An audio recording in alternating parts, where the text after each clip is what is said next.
করা ছাড়া, কষ্ট স্বীকার করা ছাড়া, ত্যাগ তিতিক্ষা কুরবানি ছাড়া এলমে দ্বীন অর্জন করা যায় না।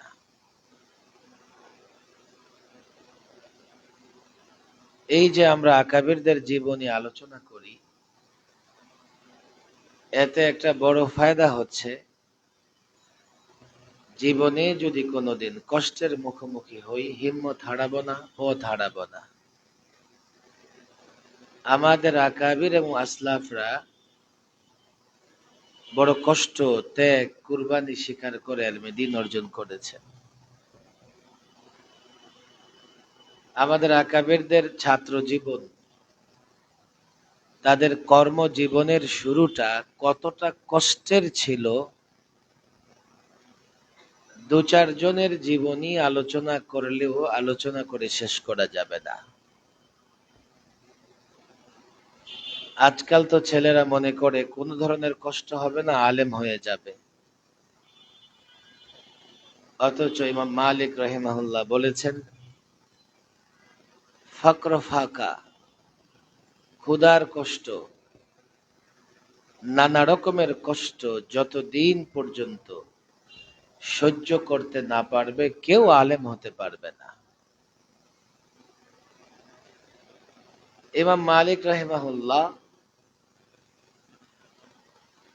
জীবনের শেষ প্রান্তে এসে অনেক অর্থ সম্পদের মালিক ছিলেন। তার জীবন যাপন অনেকটা ভিআইপি স্টাইলে ছিল। প্রতিদিন নতুন নতুন কাপড় পরিধান করতেন। কিন্তু শুরু জীবনটা এমন ছিল যে ঘরের কড়া বিক্রি করে, ঘরের কাঠ বিক্রি করে তার জীবন ধারণ করতে হয়েছে।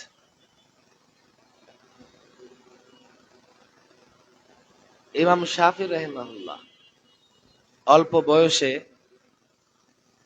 হাদিস অর্জনের পথে অগ্রসর হলেন, অর্থ করে নেই। এবং শাফি নিজেই লিখেন, বিকেল বেলায় আমি সরকারি দফতরে চলে যেতাম। সরকারি দফতরে দিন শেষে কিছু কাগজপত্র নষ্ট করে এদিক সেদিকে ছুঁড়ে ফেলা হতো। আমি সেই কাগজগুলো টোকায়া সেই কাগজগুলোর মধ্যে এলেম সংরক্ষণ করার চেষ্টা করতাম। যাদেরকে তোমরা চিনো, যাদেরকে হাজারো কোটি লাখো মানুষ মেনে চলে, অনুসরণ করে, তাদের শুরু জীবনটা কেমন ছিল? ইমাম আবু ইউসুফ রাহিমাহুল্লাহ তিনি নিজেই বর্ণনা করেন, আমি ইমাম আবু হানিফা রাহিমাহুল্লাহর সবকে বসতাম। আমার বাবা একদিন আমাকে ধরে নিয়ে আসলেন, আরে ইমাম আবু হানিফা তো পরাটা খায়, তুমি খাবে কি? যাও কাজ করো গিয়া। কয়েকদিন সবকে নাই, ইমাম আজম ইমাম আবু হানিফা রাহিমাহুল্লাহ ইমাম আবু ইউসুফকে ডেকে পাঠালেন। ব্যাপার কি, সবকে আসো না কেন? সবক পড়লে হবে, খাবার দাবারও তো লাগবে, আমার বাবা আমাকে কাজে লাগাই দিছেন। আচ্ছা ঠিক আছে, আজকে সবকে বসো, যাওয়ার সময় আমার সঙ্গে দেখা করে যেও। যাওয়ার সময় ইমাম আবু হানিফা রাহিমাহুল্লাহ ছোট্ট একটা থলে ব্যাগ তার হাতে ধরাই দিলেন। ইমাম আবু ইউসুফ বাড়ি গিয়ে থলেটা খুলে দেখে এর মধ্যে 100 দিরহাম আছে।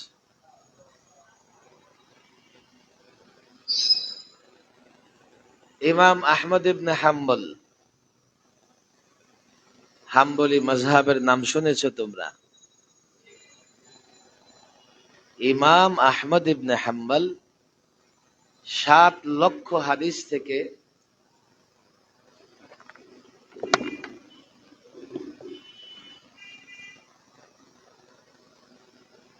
যাচাই বাছাই করে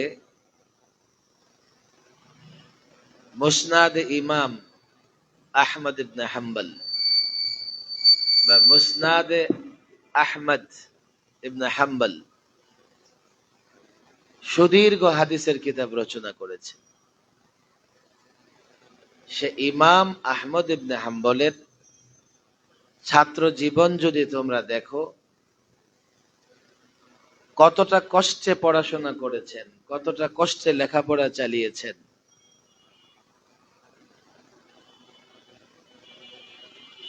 একদিন হঠাৎ করে সবকে নাই, উস্তাদ দেখলেন যে ছাত্রটা রেগুলার সবকে থাকে সেই ছাত্রটা আজকে কোথায়। তো তার সঙ্গীরা দেখলেন যে না, ইমাম আহমদ তো আসে নাই আজকে।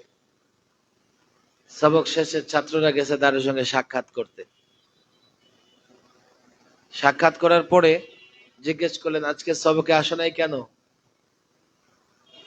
বলে যে আমি কি করে সবকে আসবো, আমার মাত্র এক জোড়া কাপড়, রাতের বেলায় কামরায় কাপড় রেখে শুধু লুঙ্গি পরে পায়জামা পরে ঘুমাইছি, সকালে দেখি যে কাপড় চুরি হয়ে গেছে। এই জন্য আজকে আমি সবকে যেতে পারি নাই। আমাদের আকাবের আসলাফদের গায়রত কেমন ছিল। সাথী ছিল ধনী, বলল যে আমি তোমাকে কিছু হাদিয়া দেই, যাও কাপড় কিনে নিয়ে আসো। বলে যে আমার হাদিয়ার প্রয়োজন নাই। বলে আচ্ছা ঠিক আছে, করজ নাও, কাপড় কিনে নিয়ে আসো। কেন আমি করজ নিতে চাই না, তাহলে পরে দিব কোত্থেকে? কিন্তু সাথীও তো নাসর বান্দা, মনে করতেছে ইমাম আহমদের তো কাপড় দরকার, কি করে তার হাদিয়া দেওয়া যায়, টাকা দেওয়া যায়। এরপরে বললেন আচ্ছা ঠিক আছে, তুমি আমাকে একটু কিতাবাত করে দাও, লিখে দাও, আমি তোমাকে এর বিনিময় দিব। আচ্ছা তাহলে ঠিক আছে। এবার তার কাছ থেকে কিতাবাতের বিনিময় নিয়া ইমাম আহমদ কাপড় ক্রয় করে পরদিন থেকে আবার দর্শে বসা শুরু করলেন। আমাদের আকাবিরদের ফকর ফাঁকা, এরও যদি আগে তুমি যাও, আসহাবে সুফফা। আমরা আমাদের ছাত্র জীবনে আমাদের প্রবীণ আসাতেজা ইকরামের কাছে যেভাবে আসহাবে সুফফার ঘটনা শুনতাম, আজকে না আসাতেজা ইকরাম আসহাবে সুফফার আলোচনা করেন, না ছাত্রদের ভেতরে আসহাবে সুফফার আলোচনা শোনার সুযোগ আছে। আসহাবে সুফফা বা মসজিদে নববীর বারান্দায় রাসূলুল্লাহ সাল্লাল্লাহু আলাইহি সাল্লামের সরাসরি তত্ত্বাবধানে যে মাদ্রাসা চালু হয়েছিল, আজকের যুগের মাদারিসে কওমিয়া গুলো মূলত সে আসহাবে সুফফার নমুনা।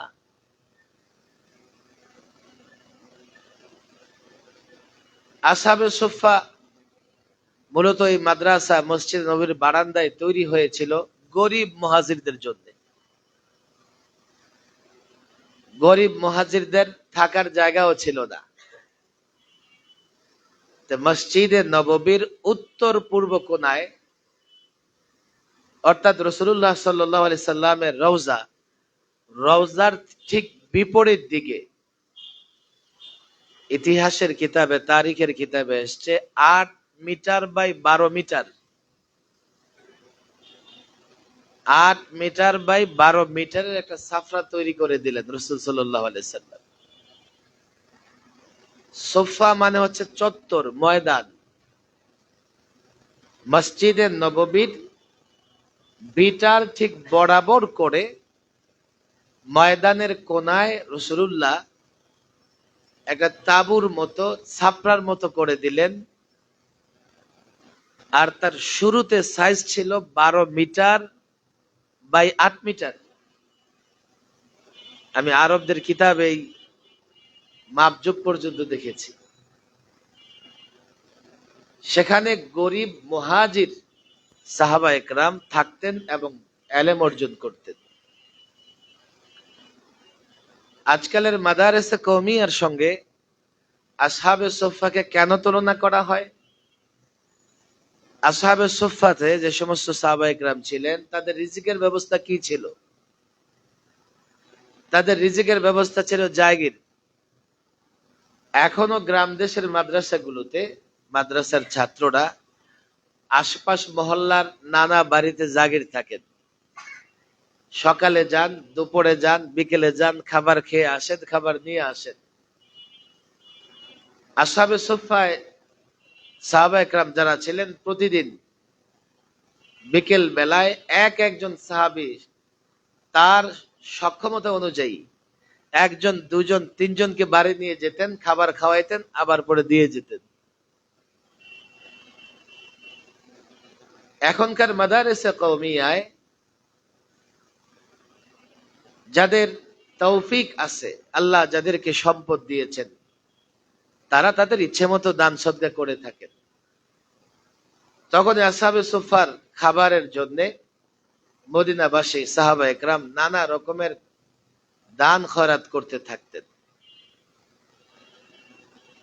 ঠিক ১৫০০ বছর পরে আজকালের মাদারিসে কওমিয়া গুলো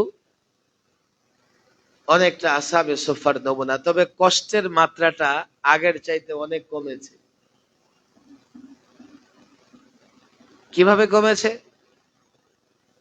হযরত আবু হুরায়রা রাদিয়াল্লাহু তাআলা আনহু থেকে হাদিস এসেছে, তিনি বলেন, আমি এমন ৭০ জন আসহাবে সুফফার সাথীদের দেখেছি যাদের দুইটা কাপড় ছিল না।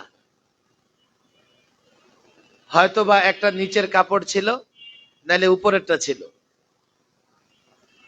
আরব দেশের পোশাক ছিল আমরা যেমন এহরাম পরতে দেখি না, একটা উপরে চাদর থাকে, একটা নিচে লুঙ্গির মতো করে পরে। এমন দুইটা কারো ছিল না চাদর, একটা চাদর ছিল, এটা গলার মধ্যে ঝুলাইয়া পড়তো। পড়ার পরে দেখা যেত হাঁটুর উপরে উঠে যায়, তো জোর করে আবার হাঁটুর নিচে ধরে থাকতো। ওস্তাদের সামনে যখন বসতো, সতর খুলে যাবে এই ভয়ে আরেক ছাত্রের আড়ালে বসে থাকতো, কেননা একটা চাদর দিয়া পুরোপুরি সতর ঢাকা তার জন্য সম্ভব হতো না। আসহাবে সুফফার যে বর্ণনা হাদিসের কিতাবগুলোতে এসছে, হঠাৎ করে মসজিদে নববীতে চিৎকার শোনা যেত, পিছনে তাকায় দেখলে দেখা যেত কেউ অজ্ঞান হয়ে গেছে, আর সে আসহাবে সুফফার সাথী, পেটের ক্ষুধায় সে অজ্ঞান হয়ে গেছে। আসহাবে সুফফার ছাত্রদের পেটে পাথর বাঁধতে হতো। শিক্ষকের অবস্থা কি?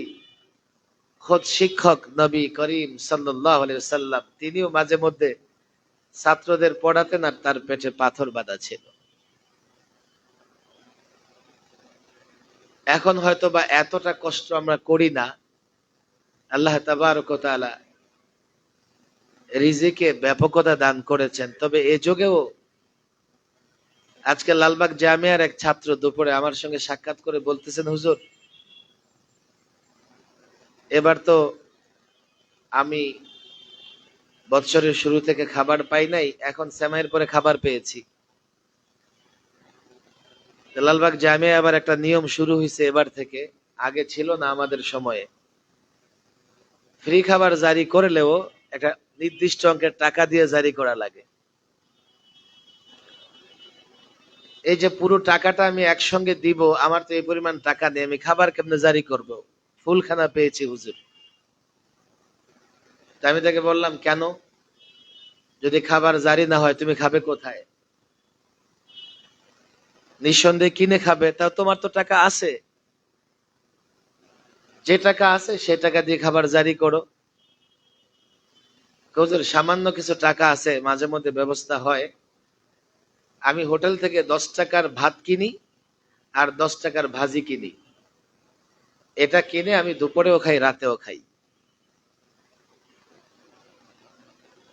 আর সকালবেলা আমি মাঝে মধ্যে মুড়ি চিড়ে এটা খাই। ঢাকা শহরে সাধারণত যাদের পয়সা আছে তাদের সন্তানেরাই আসে। আমি ঢাকার বাইরেও নানা মাদ্রাসার প্রোগ্রামে যাই। একবার নেত্রকোনা এক মাদ্রাসার প্রোগ্রাম সেরে ওরা আমারে খাবার দাবারের জন্য মাদ্রাসার ভেতরে নিয়ে গেছে। মাদ্রাসার ভেতরে গিয়া দেখি ফ্লোর কাঁচা, আর মাটির উপরে ছাত্ররা কাঁথা বিছাইয়া শুয়ে আছে। শীত এত প্রচন্ড, কম্বল গায়ে দিয়েও থাকার মতো না।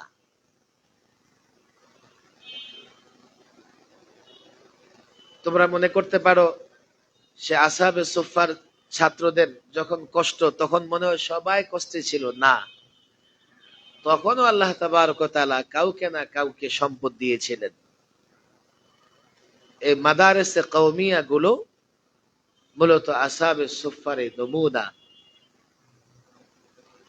দিন এবং দিনের তালিম কষ্টের মাধ্যমে আসে, কষ্টের মাধ্যমে আসে।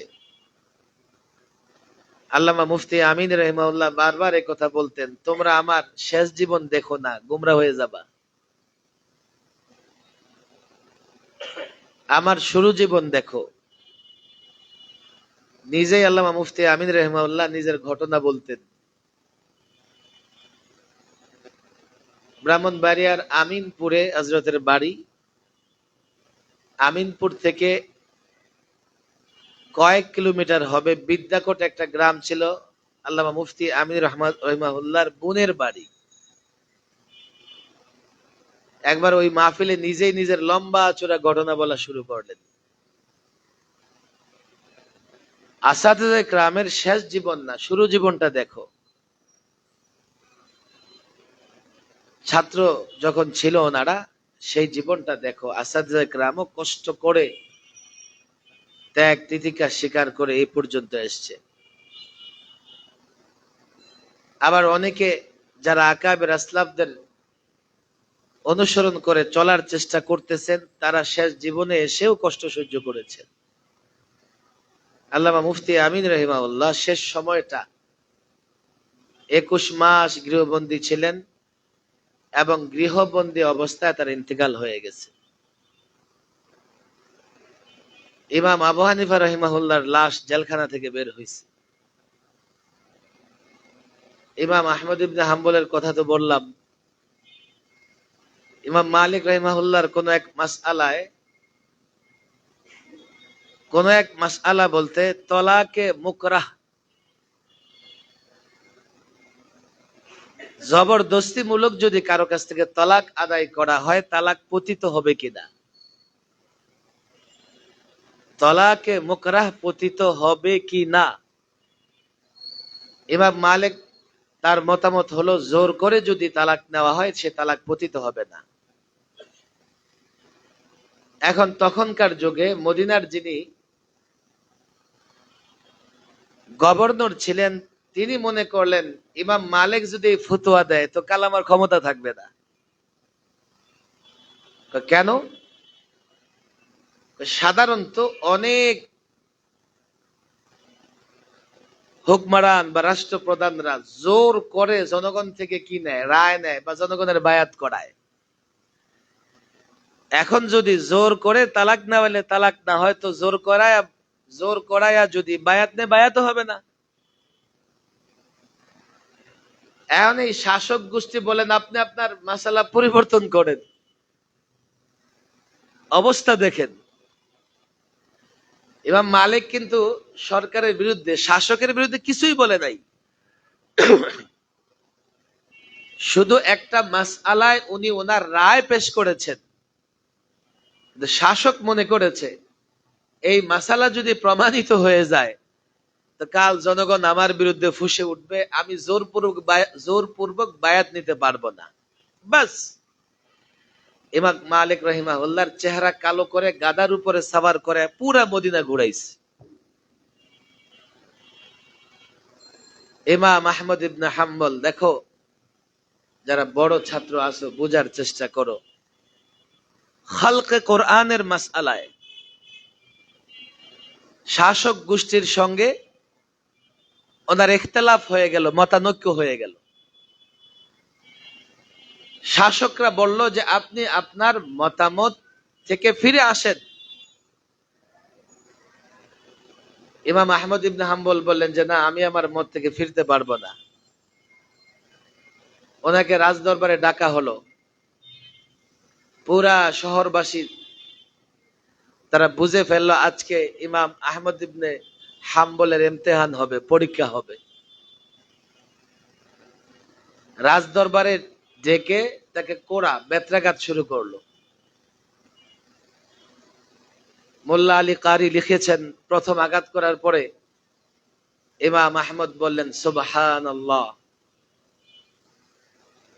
দ্বিতীয়বার আঘাত করেছেন,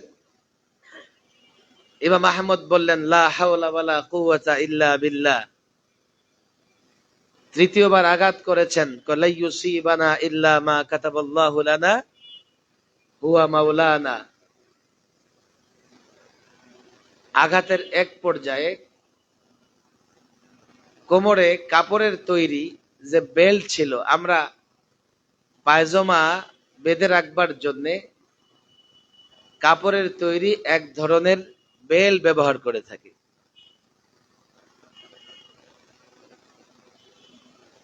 এটা ছিঁড়ে গেছে। এর মানে হলো এখন পায়জামা খুলে নিচে পড়ে যাবে। আকাশের দিকে তাকায় কি যেন পড়লেন, সঙ্গে সঙ্গে এই পায়জামা উপরের দিকে উঠে গেছে।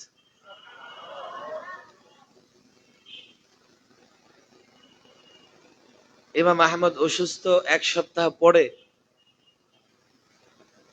এক মুহাদ্দিস সাহেব গেছেন ইমাম আহমদকে দেখার জন্য। সেবা শুশ্রূষা করার পরে প্রশ্ন করলেন, হুজুর আপনার যখন পায়জামা খোলে নিচে পড়ে যাচ্ছিল, আমরা দেখলাম যে আকাশের দিকে তাকায় আপনি কি যেন পড়লেন, আসলে কি পড়েছেন? কি পড়েছি?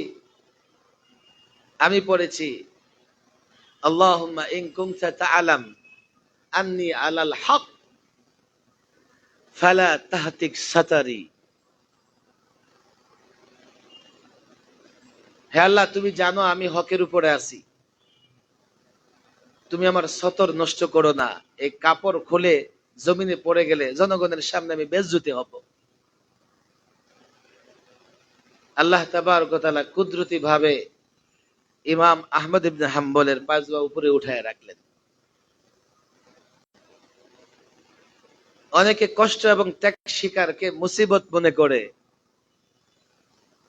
অনেকে কষ্ট এবং ত্যাগ স্বীকার করাকে নিজের জন্য বিপদ মনে করে, যার জন্য এমন ভাবে চলতে চায় যেখানে কোনো রিস্ক নাই, এমন ভাবে জীবন যাপন করতে চায় যেখানে কোনো ধরনের বাধা নাই, এমন ভাবে নিজেকে বাঁচায় রাখতে চায়, মনে করে সমাজের সব লোকেরা যেন তাকে ভালো মনে করে। অথচ প্রত্যেকটা ইমতিহান, মানুষের জীবনে ইমতিহান আসলেই তখন পাশ করার মতো একটা জায়গা তৈরি হয়। তোমরা যারা শরীফিয়ার ছাত্র আছো, দেখো গত বছরও অনেক কথা আমি তোমাদের বলেছি। আমি জানি না তোমরা আমার কথাগুলো মনে রাখছো কিনা। প্রথম কথা তোমাদের কাছে এটাই, যত কষ্ট হোক না কেন, এলেমের পথ থেকে মুহূর্তের জন্য বিচ্যুত হওয়া যাবে না। যদি একটা জীবন কষ্ট করো, পরবর্তী একটা জীবন এমন আসবে আল্লাহ তাবারক ওয়া তাআলা রাজা বাদশাহের মতো জীবন যাপন করার তৌফিক দিবেন। এই ইমাম আবু ইউসুফ রাহিমাহুল্লাহ যখন চিফ জাস্টিস ছিলেন, ঘটনা তোমরা সবাই জানো। বাদশাহ হারুনুর রশিদ ওনার সঙ্গে সাক্ষাৎ করতে গেলেন। সাক্ষাৎ শেষে বললেন, ইমাম সাহেব, আপনার জন্য আমি একটা খাবারের অর্ডার দিয়ে যাচ্ছি, যে খাবার রাজদরবার থেকে প্রত্যেকদিন আপনার জন্য সাপ্লাই দেওয়া হবে। আমি বাদশাহ সেই খাবারটা মাঝে মধ্যে খাই, সপ্তাহে একবার খাই। কি খাবার? পেস্তা বাদামের ফালুদা। শুরু জীবনটা কেটেছে এমন, পড়াশোনা চালানোর কোনো সুযোগ ছিল না। আর শেষ জীবনটা কেটেছে এমন, বাদশাহ যা মাঝে মধ্যে খায় ওটা উনি প্রত্যেক দিন খায়। মেহনত যদি করতে পারো, শ্রম যদি দিতে পারো, কষ্ট যদি করতে পারো, সফলতা তোমাদের পদচুম্বন করবে, তোমরা ইনশাআল্লাহ একসময় সফল হবাই। তবে এই মেহনত এবং কষ্ট করে ক্লান্ত হয়ে যাওয়া যাবে না। পড়াশোনার জীবনে কিছুটা কষ্ট হবে ভিন্ন রকমের। এরপরে তোমার দায়িত্ব হচ্ছে নায়েবে নবী হিসেবে রাসূল সাল্লাল্লাহু আলাইহি সাল্লামের দ্বীনকে জমিনে প্রতিষ্ঠিত করা, খলিফা হিসেবে আল্লাহ তাবারক ওয়া তাআলার প্রতিনিধিত্ব করা। তখনও নানা সময় তোমাকে কষ্ট কিংবা ত্যাগ স্বীকার করতে হতে পারে। সেই সময়টাতেও নিজের হিম্মত মনোবল হারালে হবে না। আকাবির আসলাফদের জীবনে এই জন্যই পড়ো যে আকাবির আসলাফরাও তাদের জীবনের সর্বস্ব দিয়ে ত্যাগ এবং কুরবানি স্বীকার করে দিন প্রতিষ্ঠার কাজ করেছেন। দেখো, আমার জেহেনে এখন অনেক কথা আছে, কিন্তু প্রচন্ড গরম, আমি সব কথা বলবো না। আল্লামা মুফতি আমিন রাহিমাহুল্লাহ ছাত্রদেরকে নিয়ে অনেক স্বপ্ন দেখতেন। যেহেতু এখানকার যারা ছাত্র অনেকেই সরাসরি আল্লামা মুফতি আমিন রহমুল্লাহর ছাত্র, এখানকার যারা উস্তাদ তারা অনেকেই সরাসরি আল্লামা মুফতি আমিন রাহিমাহুল্লাহর ছাত্র। আবার অনেকে আমার সঙ্গেও ছাত্র উস্তাদের সম্পর্ক আছে। আল্লামা মুফতি আমিন রাহিমাহুল্লাহ ছাত্রদের দিয়ে অনেক স্বপ্ন দেখতেন, এবং তিনি যত কাজ করতেন মনে করতেন ছাত্ররাই সে কাজটা করবে। এই জন্য গতানুগতিক সংগঠনে বিশ্বাসী ছিলেন না। এবং আল্লামা মুফতি আমিন রাহিমাহুল্লাহর সেই ধরনের শক্তিশালী কোনো সংগঠনও ছিল না।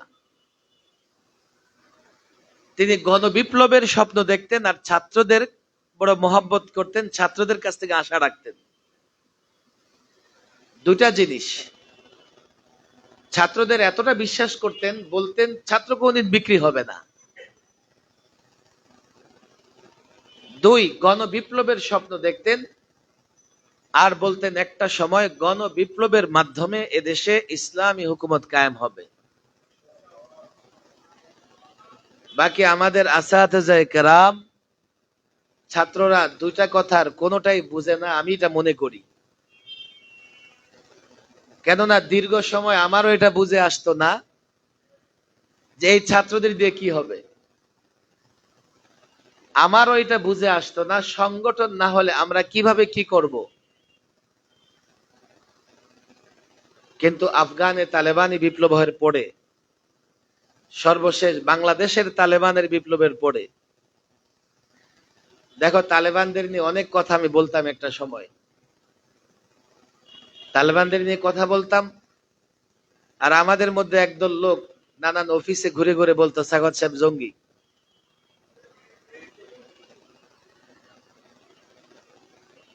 মিডিয়া পত্র পত্রিকায় কেন আমি তালেবানদের পক্ষে কথা বলি, এর জন্য আমাকে এক্সট্রা রিমান্ডও থাকতে হয়েছে।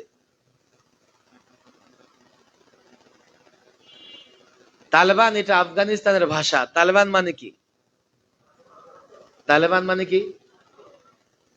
আফগানিস্তানে তালেবানের সরকার এই জন্যই যে ছাত্রদের লড়াইয়ের মাধ্যমে একটা সরকার গঠিত হয়েছে।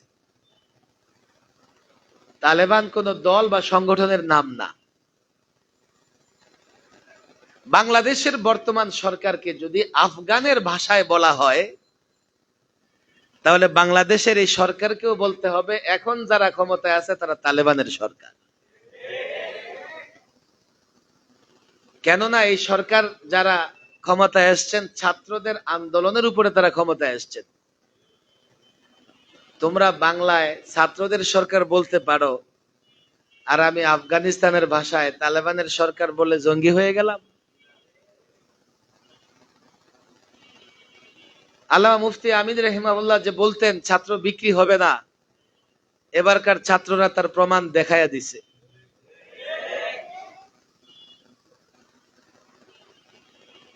গণবিপ্লবের মাধ্যমে ইসলাম কায়েম হবে, এর একটা রূপরেখাও আমাদের সামনে স্পষ্ট হয়েছে। অনেকে অনেক বিতর্ক করে যে খেলাফত বা ইসলাম কায়েম হবে, কোরআন সুন্নাহ প্রতিষ্ঠা হবে কোন পথে। আমি বলি তোমরা যত পথের কথাই বলো না কেন, বাংলাদেশের এই ভূখণ্ডে এই ভৌগোলিক সীমানায় কোরআন সুন্নাহ প্রতিষ্ঠা করবার জন্য গণ বিপ্লবী আমার বুঝে আসে। এর ব্যতিক্রম না ওলামাদের বুঝে আসতেছে, না গোটা পৃথিবীতে নানা সংগঠন নানাভাবে যারা কোরআন সুন্নাহ প্রতিষ্ঠা করতে চায় তাদের বুঝে আসছে। বাংলাদেশের এই ভূখণ্ডে গণ বিপ্লবের মাধ্যমে কোরআন সুন্নাহ প্রতিষ্ঠিত হবে, আর তার নেতৃত্ব ছাত্ররা দিবে। ছাত্রদের মাধ্যমে জনগণকে সঙ্গে নিয়ে কি করে হবে, এটা এবারকার ছাত্র আন্দোলন তার একটা ছোট্ট প্রমাণ। 50 বছর ধরে এদেশে ইসলামী সংগঠনগুলো আছে, কাজ করতেছে। অনেক সংগঠন কাজ করতে করতে করতে করতে করতে করতে হাইউলা হয়ে গেছে, নিঃশেষ হতে হতে টুকরা হতে হতে এগুলো এখন জাররা হয়ে গেছে, দূরবীন দিয়েও খুঁজে পাওয়া যায় না। মাত্র 10 দিন ছাত্রদের আন্দোলন সংগ্রামের ফলে একটা গণ বিপ্লবের মাধ্যমে নতুন একটা সরকার চলে আসছে।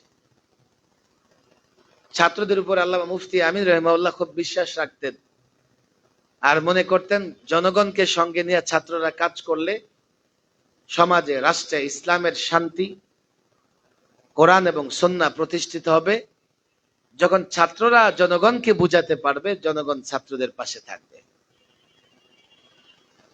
দায়িত্ব ছাত্রদেরকে নিতে হবে আর জনগণকে বুঝাইতে হবে।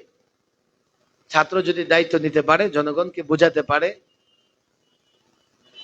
আজকের যে ছাত্রদের বিপ্লব, আমি মনে করি এটা মাত্র সূচনা। তোমাদের মাধ্যমে যে বিপ্লব হবে সেটা চূড়ান্ত হবে, এবং তারপরেই কোরআন এবং সুন্নাহর শাসন ব্যবস্থা আসবে। এই স্বপ্নটা আল্লামা মুফতি আমিন রাহিমাহুল্লাহ দেখতেন। আমি মনে করি নিজের গণ্ডি থেকে বের হয়ে আমি তালিম এবং দাওয়ার কাজ করি। দেখো, কথা বলতে গেলে অনেক কথা বলা লাগবে। সমস্ত নবীদের এই দুটা কাজ ছিল, তালিম, তরবিয়ত আর দাওয়া। আজকাল তো আমাদের ছাত্ররা তরবিয়ত কি জিনিস বুঝে না। সমস্ত নবীদের কাজ ছিল তালিম, তরবি এবং দাওয়া। তরবিয়ত কি জিনিস আমি যদি একেবারে এক কথায় তরবিয়তের সংজ্ঞা দেই, তাহলে বলবো আমি যা শিখবো তার জীবনে প্র্যাকটিস করাই তরবিয়ত। সেটা যদি আখলাকি হয় তো আখলাকি তরবিয়ত, সেটা যদি অন্য কোনো বিষয় হয় তো সেই বিষয়ের তরবিয়ত। মাদারেসে কওমিয়াতে শুধু তালিম হয় না, আলফাজ হয় না, আবার ছাত্রদেরকে একটা সুরক্ষিত জায়গায় রেখে সেই এলেম অনুযায়ী আমল করার প্র্যাকটিসও তার মাধ্যমে করিয়ে ফেলা হয়। এরপরে নবী রাসূলগণ সে এলেমকে ব্যাপকভাবে দাওয়াতের মাধ্যমে সাধারণ জনগণের কাছে পৌঁছে দিয়েছেন। এটাকে আমি বলি তালিম এবং দাওয়া। শুধু তালিম এবং দাওয়া নয়, পূর্ণাঙ্গ দিনের তালিম, পূর্ণাঙ্গ দিনের দাওয়া। আমি প্রায় বলি, দেখো, আংশিক ট্রিটমেন্ট দিয়ে রোগী সুস্থ হয় না। আমি আসাদজা ইকরামের কাছে অনুরোধ করি, শুধু নাহু, সরফ, ফিকহের একটা অধ্যায় দিয়া আমরা জাতি এবং সমাজ ব্যবস্থাকে পরিবর্তন করতে পারবো না। টোটাল ইসলাম দিয়া, কমপ্লিট দিন দিয়া আমরা চাইলে সমাজ ব্যবস্থাকে পরিবর্তন করতে পারবো। আর দাওয়ার মাধ্যমে যদি মানুষের কাছে দিনকে পৌঁছাইতে পারি, দেখো, ছেলের যখন কোটা নিয়ে স্লোগান দিয়েছে, জাতি তাদের সঙ্গ দিয়েছে। কেন? ছেলেরা বুঝিয়েছে যে 60% থেকে 90% যদি কোটায় চলে যায়, আমি পড়াশোনা করে মেধাবী হয়ে চাকরি পাবো কিভাবে? 16 কোটি মানুষ দেখেছে আমার সন্তানকে স্কুল কলেজে পড়াই, কোটা সিস্টেম থাকলে আমার সন্তানই তো চাকরি পাবে না। বাস আন্দোলনে গার্ডিয়ান পর্যন্ত, অভিভাবকরা পর্যন্ত মাঠে নেমে শেষ পর্যন্ত কি ঘটনা ঘটেছে তোমরা সবাই জানো। আমি যদি কাল এটা বুঝাতে পারি, আমি যদি জাতিকে বুঝাতে পারি যে ইসলাম পূর্ণাঙ্গ না মানলে শুধু দুনিয়ায় কোটাবন্দি হয়ে যাবে এমন না, পরকালেও কিন্তু কোটাবন্দি হয়ে যাবে। আর যখন কোটাবন্দি হয়ে যাবে তোমাদের মুক্তির কোনো ফয়সালা, তোমাদের মুক্তির কোনো পথ খুলবে না।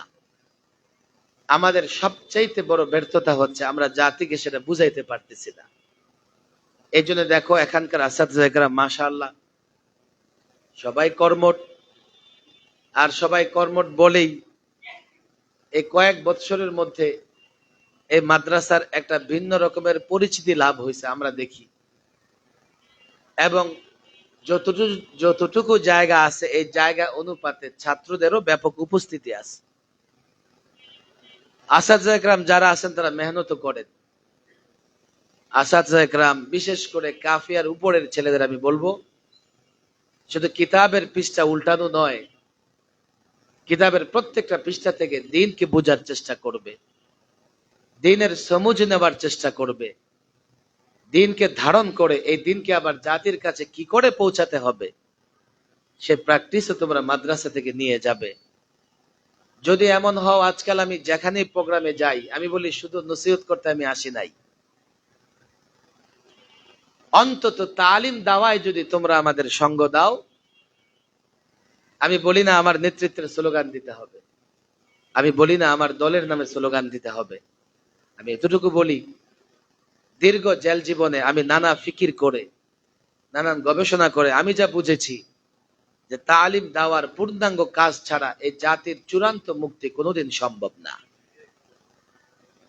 আমি বারবার বলি, আসাদজায়ে কেরামকে বলি, আপনারা পর্যবেক্ষণ করেন, আপনারা পর্যালোচনা করেন, রিভিউ করেন, কেন আমরা দিন দিন সংখ্যালঘু থেকে সংখ্যালঘু হয়ে যাচ্ছি।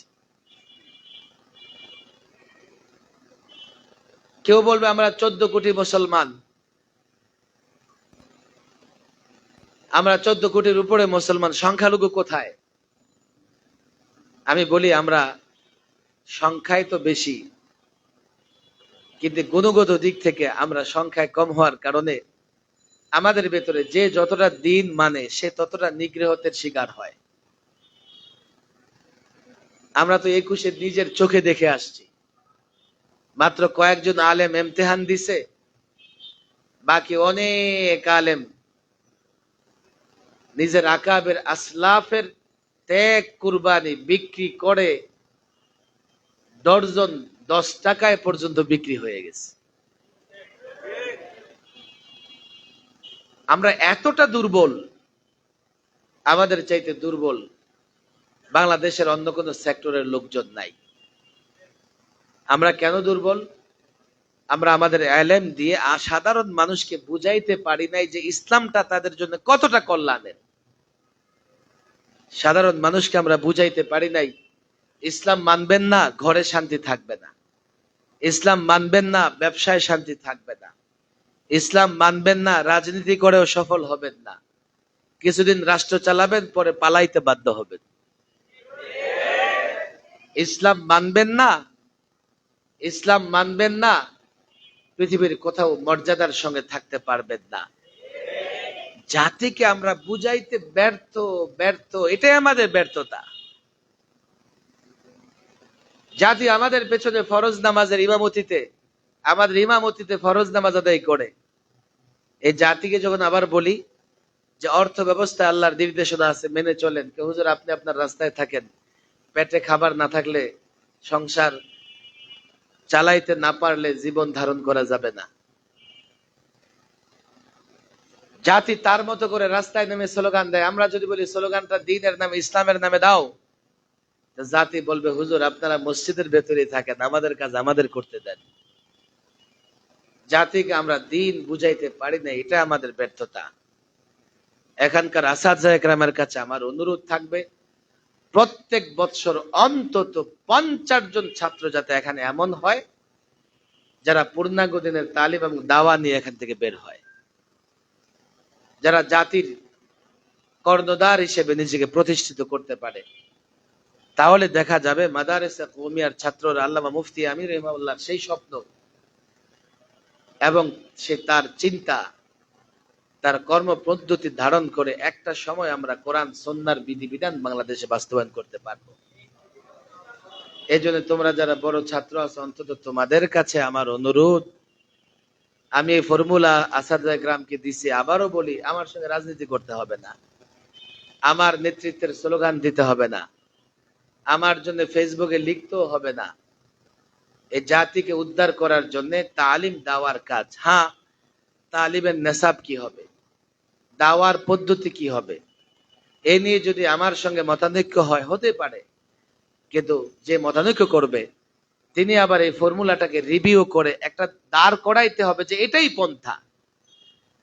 শুধু যদি ইগনোর করি, অবহেলা করি, নিজে কোনো কিছু দাঁড় না করাইতে পারি, তাহলে কোনো দিনই আমরা কোরআন সুন্নাহ প্রতিষ্ঠার চূড়ান্ত চূড়ান্ত মঞ্জিল পর্যন্ত পৌঁছতে পারবো না। এই জন্য আমি তোমাদের বলি, দেখো, ছাত্রদের বলি, আসাদুল্লাহ গ্রামদের বলি, যারা আমার সঙ্গে ছাত্র শিক্ষকের নেসবত আছে তাদেরকেও বলি, এই ছাত্রদের মুআল্লিম বানানোর সঙ্গে সঙ্গে দায়ী বানাইতে হবে। এক এক ছাত্র যেন এক এক এলাকার বাতি হয়ে যায়, আলো হয়ে যায়।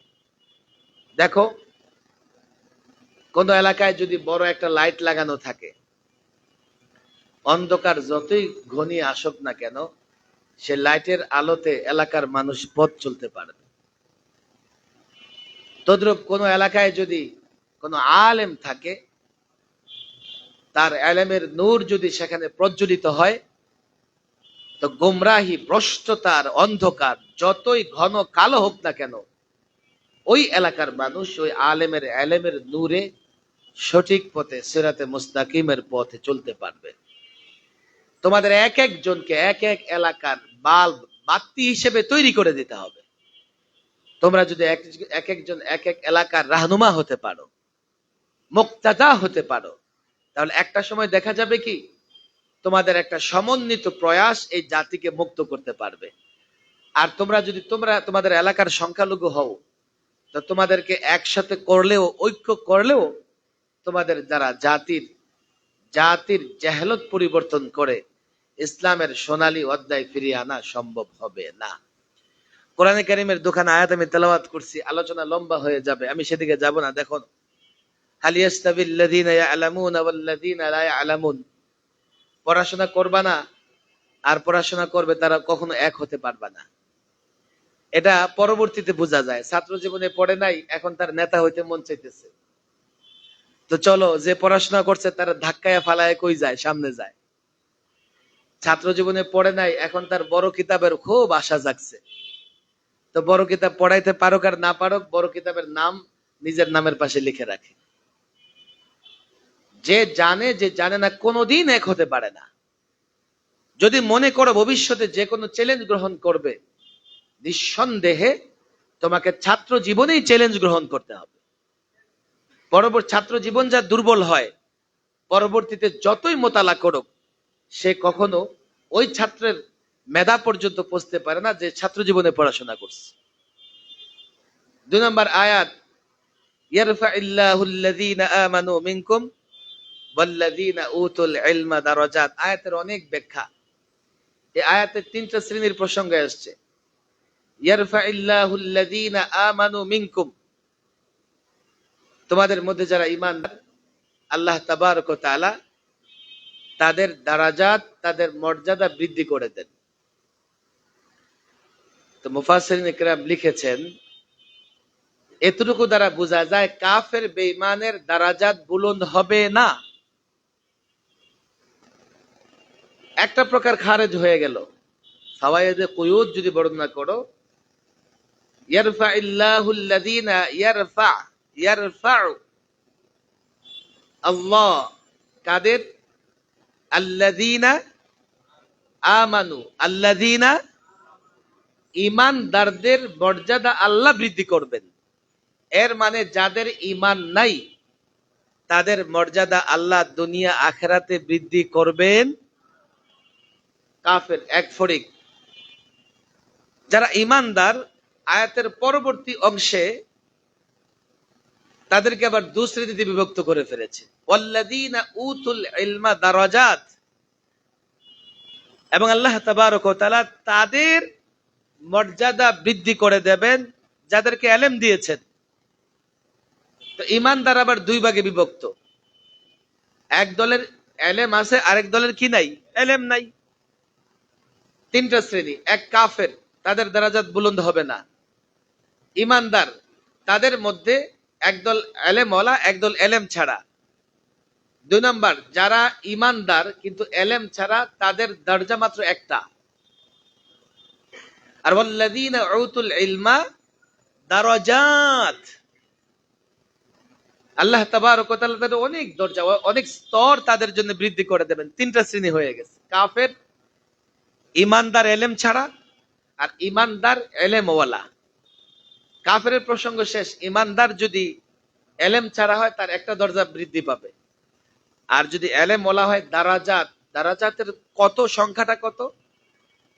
হযরতে আব্দুল্লাহ ইবনে আব্বাস বলেছেন যে একজন ইমানদার, সাধারণ ইমানদার, এলেম ছাড়া ইমানদার, আর এলেমওয়ালা ইমানদার বা আলেমের মধ্যে যে স্তর বা যে দারাজাতের পার্থক্য হবে, এটা কমপক্ষে 700 দারাজাতের পার্থক্য হবে। আর প্রত্যেক দরজার ব্যবধানটা কত হবে? এক এক দরজা থেকে আরেক দরজা পর্যন্ত পৌঁছতে তার 500 বছর সফর করতে হবে। একজন আলেমের মর্যাদা কোথায়? ওয়াল্লাযীনা উতুল ইলমা দারাজাত। মনে রাখো, দুনিয়া এবং আখিরাতে আল্লাহ তাবারক ওয়া তাআলা আলেমের দরজা বুলন্দ করে দেন। হাদিস মনে রাখবা, মান সালাকা তরিকান ইয়াতলুবু ফীহি ইলমা, রাস্তা চলতেছে, উদ্দেশ্য এটা যে ইলম অর্জন করবে। তোমরা এমন একটা রাস্তা চলতেছো, যে রাস্তায় তোমাদের উদ্দেশ্য হচ্ছে ইলম অর্জন করবা। তোমাদের ফজিলত, তোমাদের মর্যাদা কি? ইলম অর্জনের জন্য যে রাস্তা অতিক্রম করবে, সালাকাল্লাহু বিহি তরিকাম মিন তুরুকিল জান্নাহ, আল্লাহ তাবারক ওয়া তাআলা এই পথে চলতে চলতে জান্নাতের একটা পথে তাকে পরিচালিত করবেন। এর মানে ইলম অর্জনের পথে চলতে চলতে জান্নাতের পথে চলতে থাকবে, জান্নাতের পথে চলতে চলতে জান্নাতে পৌঁছে যাবে। তোমাদের মর্যাদা এটা। তোমাদের মর্যাদা যেহেতু এটা, আমি মনে করি যে ইলম অর্জনে আরো বেশি মনোনিবেশ দিবা। কিতাবের পৃষ্ঠা নয়, কিতাব থেকে সমুজ, কিতাব থেকে ফাহাম অর্জন করবার চেষ্টা করবা এবং তা নিজের জীবনে বাস্তবায়ন করার চেষ্টা করবা। আর তোমাদের কাছে আমার আবেদন, আমি তোমাদের বলি, দেখো, আবারও বলি তোমাদেরকে, ছাত্র জীবন শেষ করে ওস্তাদ থেকে বিচ্ছিন্ন হয়ে যাবা না। আসাদজা একরামের কাছে আমার অনুরোধ, এলমি ময়দানে তো কাজ করতেই হবে, পাশাপাশি ছাত্রদের সঙ্গে নিয়া দিন প্রতিষ্ঠার জন্য। আজকাল বিতর্ক হয়, খেলাফত প্রতিষ্ঠা করা ফরজ না ওয়াজিব। আল্লামা মুফতি আমিন রহিমাহুল্লাহ আদর্শ রাজনীতি, আদর্শ রাষ্ট্রনীতি, এখানে এই কথাটা নানা আকাবের আসলাফদের কোট করে সেখানে তিনি লিখেছেন, খেলাফত প্রতিষ্ঠার চেষ্টা করা ফরজে আইন, খেলাফত প্রতিষ্ঠার চেষ্টা করা, কোরআন এবং সুন্নাহর বিধিবিধান বাস্তবায়নের চেষ্টা করা ফরজে আইন, ফরজে আইন। কেউ বলবে হয়তোবা যে হুজুর এটা তো ওয়াজিব বা ফরজে কিফায়া। আমি বলি, তারা হয়তোবা ভুল বলে নাই, তবে তাদের বক্তব্যের ভিন্ন একটা প্রসঙ্গ আছে। কোরআন সুন্নাহ প্রতিষ্ঠার চেষ্টা করা ফরজে আইন, কোনো সন্দেহ নাই। কিন্তু আমি যদি এখন একটা বিপ্লব করে কোরআন সুন্নাহ প্রতিষ্ঠার একটা রাষ্ট্র তৈরি করে ফেলি, তখন আমার জন্য বিচারক হিসেবে চাকরি করা, ইসলামী অর্থ ব্যবস্থা প্রতিষ্ঠা করবার জন্য ব্যাংকের গভর্নর হওয়া, নানান শোবাতে গিয়া নানান দায়িত্ব পালন করা, সেটা ফরজে কিফায়া। রাষ্ট্র প্রতিষ্ঠা পর্যন্ত ফরজে আইন। রাষ্ট্র প্রতিষ্ঠা হয়ে গেছে, আমি চাইলে খানকায় ফিরে যেতে পারি, আমি চাইলে মাদ্রাসায় ফিরে যেতে পারি, কিন্তু আমাদের মধ্যে একটা শ্রেণী এমন তৈরি হওয়া লাগবে যারা রাষ্ট্রটাকে পরিচালনা করবে। জাজ হওয়া লাগবে, বিচার কার্য পরিচালনা করবে। ব্যাংকার হওয়া লাগবে, ব্যাংকে ইসলামী তরিকায় চালাবে। মিউনিসিপ্যালিটির অফিসার হওয়া লাগবে, যাতে নাগরিকদের সুযোগ সুবিধা যথাযথভাবে আদায় করতে পারে। এই দায়িত্ব কিছু মানুষের পালন করলে বাকিদের পক্ষ থেকে সেটা পালন করা কি হয়ে যাবে? বাকিদের দায়িত্ব আদায় হয়ে যাবে। এটা ফরজে কিফায়া হতে পারে। প্রত্যেক ছাত্র, প্রত্যেক ওস্তাদ, তার ভেতরে তালিমের পাশাপাশি এই ফিকির থাকতে হবে কি করে জমিন আল্লাহর দিন প্রতিষ্ঠা করা যায়। এই ফিকির যদি না থাকে, দেখো ব্যক্তি জীবনে 20 ভাগ ইসলামও মানা যায় না, আর সামাজিক এবং রাষ্ট্রীয় জীবনে 80 ভাগ ইসলাম তোমার জন্য ওয়েটিং এ আছে, অপেক্ষা করতেছে। তুমি যদি এটা মনে করো পূর্ণাঙ্গ ইসলাম মেনে চলবা, তোমাকে সমাজ এবং রাষ্ট্র ব্যবস্থা পর্যন্ত ইসলামকে প্রতিষ্ঠা করতে হবে। আমি তোমাদের সঙ্গে চাই, আমি তোমাদেরকে আমার সঙ্গে না, আমি তালিম দেওয়ার কাজে সঙ্গে চাই। আমার এখানে আসার একটা অধিকারও এই জন্যই আছে, আসাদরা মহব্বত করেন, তোমরা হয়তোবা মহব্বত করো। এই মহব্বত যত বস্তায় বাঁধো না কেন, এই মহব্বত রাখার জায়গা হবে না। আমি চাই ছাত্র জীবনের পরবর্তী জীবন, আমি বলি না সবাই ঢাকায় চলে আসো, বাংলাদেশের যে প্রান্তে যেখানেই তুমি থাকো না কেন, সেখানে তালিম দেওয়ার কাজ করো। সে এলাকাকে ইসলামী মানহাজে, সে এলাকার মানুষের মেজাজে ইসলামীকরণ করো। দেখো প্রায় বলি আমি, মানুষের মেজাজ ইসলামীকরণ করা জরুরি। তার আমল বিশুদ্ধ করতে পারলে ভালো। যদি একজনকে তুমি আমল বিশুদ্ধ করে দিলা আর তাকে বলে খবরদার নামাজ কিন্তু ঠিক মতো পড়তে হবে, তার মেজাজ যদি আমলি না হয়, তা তোমার অগোচরে গিয়া দেখা যাবে সে নামাজও পড়ে না, ঠিক মতো আমলও করে না। এমন এক কিচ্ছা আগে বক্তারা বলতো। কি কিচ্ছা বলতো? এক মৌলবী সাহেব বুড়িরে বলছে, বুড়ি 40 ওয়াক্ত নামাজ যদি পড়ো তোমার পুরস্কার দিব। এখন বুড়ি 40 দিন পরে আসছে, হুজুর পুরস্কার দেন। হুজুরের মনে মনে ছিল 40 দিন নামাজ পড়লে তো সে বুজুর্গ হয়ে যাবে, আমার কাছে আর পুরস্কার জন্য আসবে না। বলে না না, তোমাকে তো পুরস্কার দেওয়ার জন্য না, উদ্বুদ্ধ করার জন্য বলছি। এখন এই বুড়ি বলে, হুজুর আমি জানতাম, এই জন্য নামাজ পড়ছি হুজুর ছাড়া।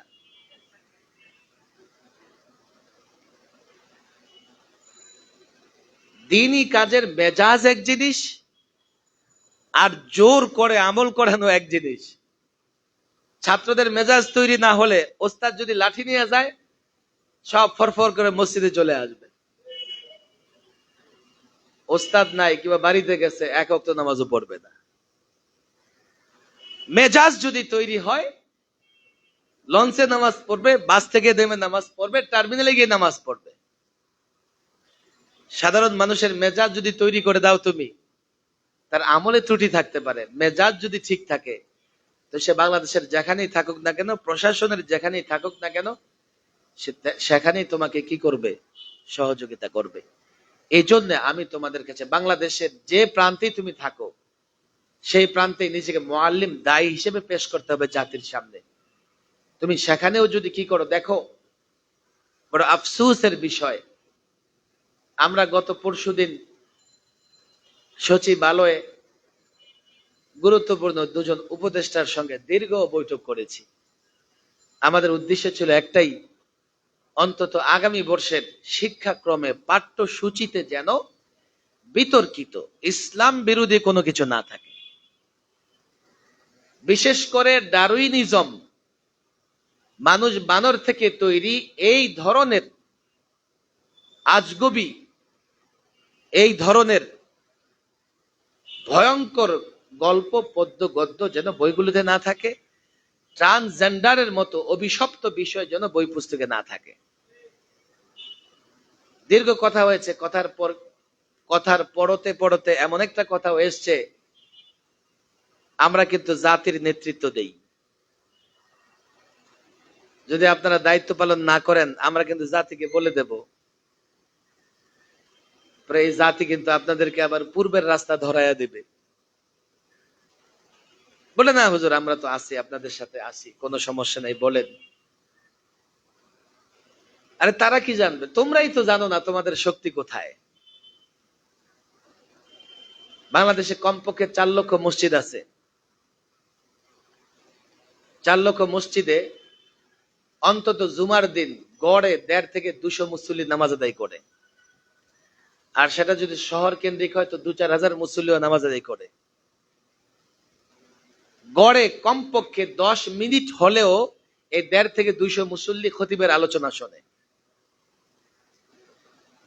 4 লক্ষ মসজিদকে যদি 150 দিয়েও ভাগ দাও 6 কোটি হবে। প্রত্যেক সপ্তাহে 6 কোটি মানুষ আলেমদের কথা শোনে। আবার এই 6 কোটি মানুষের পরিবার যদি তুমি কি করো, যুক্ত করো, কমপক্ষে 12 কোটি মানুষ তোমার আমার কথা শোনে। তোমার আমার দুর্ভাগ্য, হতাশার জায়গা কোনটা? এই 4 লক্ষ মসজিদের 4000 খতিব যথাযথ মর্যাদায় দায়িত্ব পালন করতে পারে কিনা আল্লাহ ভালো জানেন। 4 লক্ষ মিম্বারে যদি 4 লক্ষ যোগ্য খতিব দিতে পারতাম, আর প্রত্যেক সপ্তাহে 6 কোটি মানুষ তাদের বক্তৃতা শুনে উপকৃত হতো, আমি তো মনে করি রক্ত তো দূরের কথা, স্লোগান দেওয়ারও দরকার হইতো না। যোগ্য তৈরি হবা কি করে? তালিম এবং দাওয়ার মাধ্যমে। মানুষের সামনে দ্বীন উপস্থাপন করার জন্য যোগ্যতা লাগে। মানুষের সামনে দ্বীনকে যৌক্তিক জায়গা থেকে উপস্থাপন করবার জন্য মেধা লাগে, মেধা লাগে। তোমাদের আসাদজা ইকরামের কাছে আমার অনুরোধ, তোমাদেরকে যাতে তারা এতটা যোগ্য করে দেয় যাতে প্রত্যেকে তার নিজ নিজ এলাকার মানুষের মেজাজ তৈরি করতে পারো। ক্লাস 6 থেকে 9 পর্যন্ত তাদের মেজাজ তৈরি করে দাও, কলেজের ছাত্রদের মেজাজ তৈরি করে দাও। তাহলে সে যখন থানায় বসবে ইসলামের কথা বলবে, সচিবালয়ে বসবে ইসলামের কথা বলবে, কোন ক্যান্টনমেন্টে অবস্থান করবে ইসলামের কথা বলবে। তার কাছে তোমার দাওয়াত নিয়ে যেতে হবে না। তার মেজাজ তৈরি হয়ে গেলে ইসলামের প্রয়োজনে তোমার কাছে এসে বসে থাকবে যে হুজুর দ্বীনের কিছু বিষয় আমাকে ইলম দেন, আমাকে ধারণা দেন। একটা জায়গাকে মজবুত করো, তালিম দাওয়ার জায়গাকে মজবুত করো। হ্যাঁ, কাফের, বাতিল, পৌত্তলিক, মুশরিকরা তোমাদের মোকাবেলায় হয়তো বা আসবে।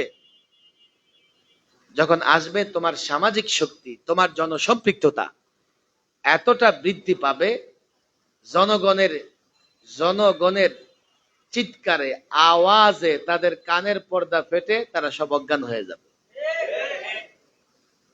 দ্বীনের পক্ষে আওয়াজ দিলে হবে, রক্ত দিতে হবে না। সাহাবা ইকরামের ফুতুহাত, তাদের যে বিজয়গুলো এসছে, দেখো এমনিতে আসে নাই।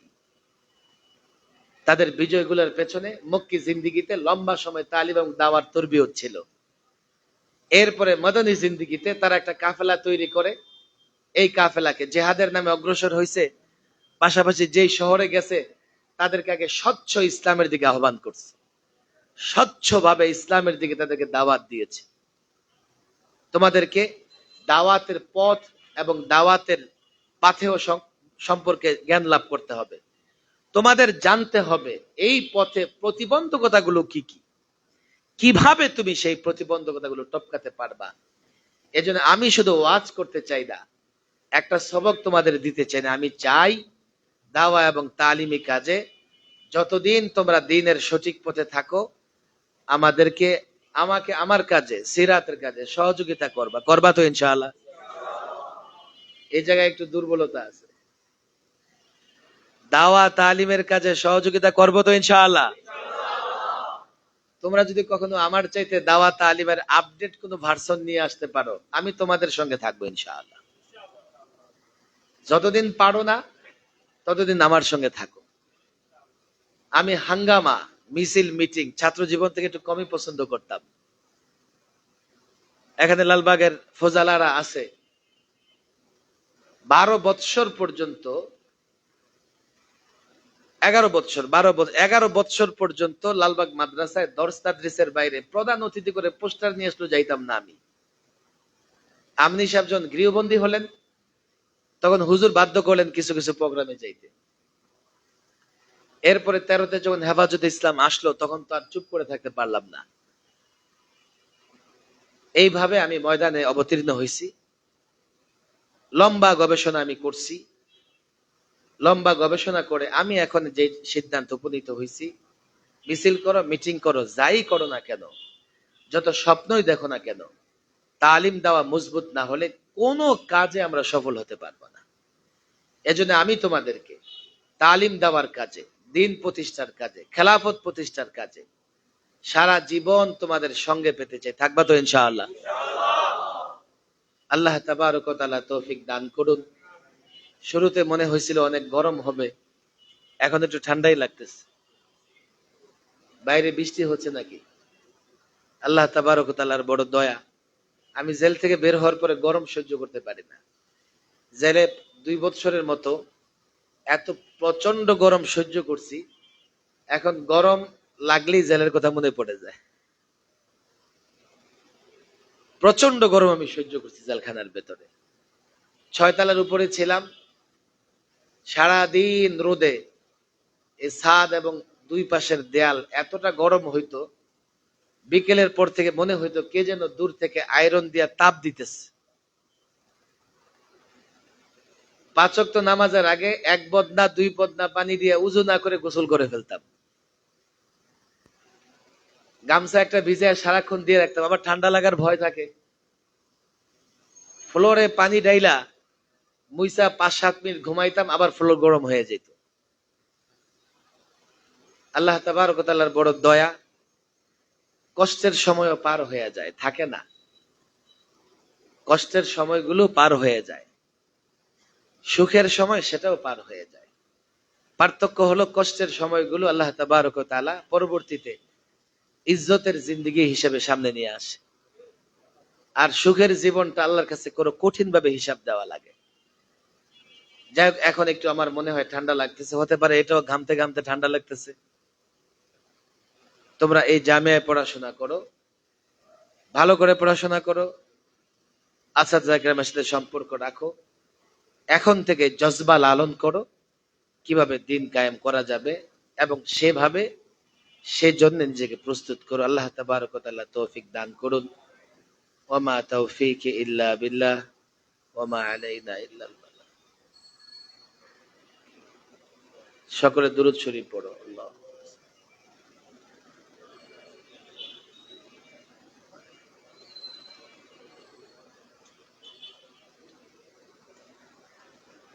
اللهم انت السلام